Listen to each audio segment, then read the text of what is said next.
Une automobile, encore une autre automobile. Une automobile, toujours une autre automobile.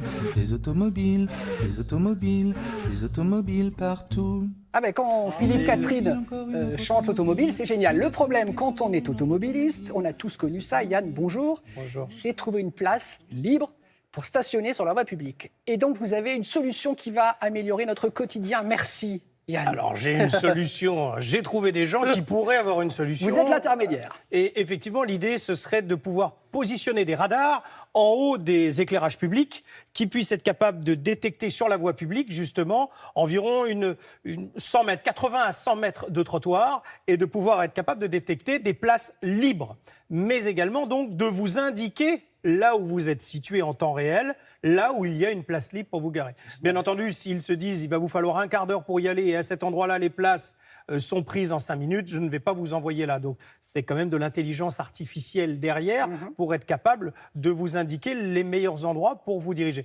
Il va y avoir une économie, bien entendu, économie. On va s'éviter pas mal de pollution, oui. parce que c'est l'une des causes de pollution en ville, c'est les gens qui tournent pour trouver une place, bien entendu. Ça fluidifie le trafic, ça c'est assez intéressant, on en reparlera, mais sur des gros événements, on est capable de fluidifier le trafic grâce à ça également, c'est-à-dire de trouver des places aux gens pour qu'ils puissent se garer. C'est en test seulement pour le moment. Du côté de Bouvines, vous qui aimez l'histoire, Bouvines vous dit rien, non, il y a eu la guerre, tout ça, non, Oui, ça, oui. en 1200, non, ça vous dit Oui, rien. c'est ça, oui. J'essaie de vous tester un petit peu. Oui, mais je vois, vous me testez.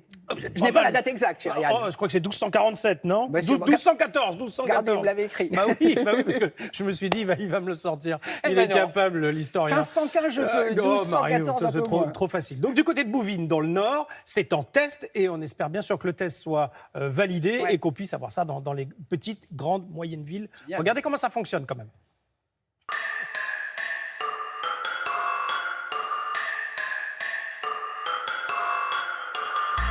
Il faut savoir qu'on perd 30 minutes par jour à chercher une place de stationnement et que tous ces véhicules qui tournent dans la ville génèrent 30% du trafic. Et donc, être guidé vers la place la plus proche de sa destination, c'est réduire de 30% le trafic.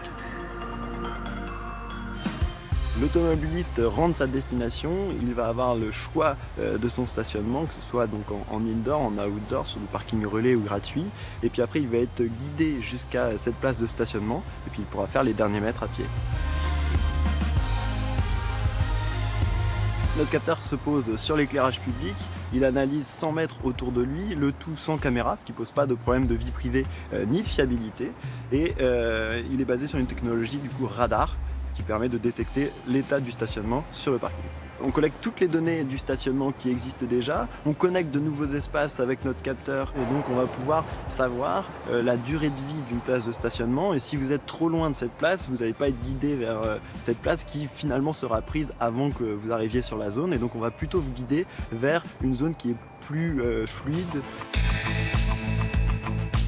On ne s'arrête pas seulement à la réponse pour l'automobiliste qui cherche une place de stationnement, mais aussi on va chercher la réponse pour le gestionnaire de parking qui a besoin d'optimiser et fluidifier son espace de stationnement. Et pour ça, on lui apporte un logiciel d'aide à la prise de décision quotidienne. Donc deux grandes parties, c'est l'analyse du stationnement en tant que tel sur les voitures ventouses, sur l'amélioration de l'infrastructure, etc.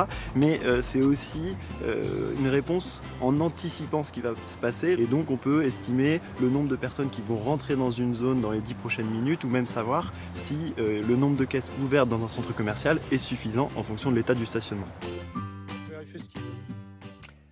Alors, juste pour dire... Monsieur il ne faut pas stationner là, monsieur Gersal. Je pars bientôt, monsieur. Juste là, voilà. Je pars bientôt.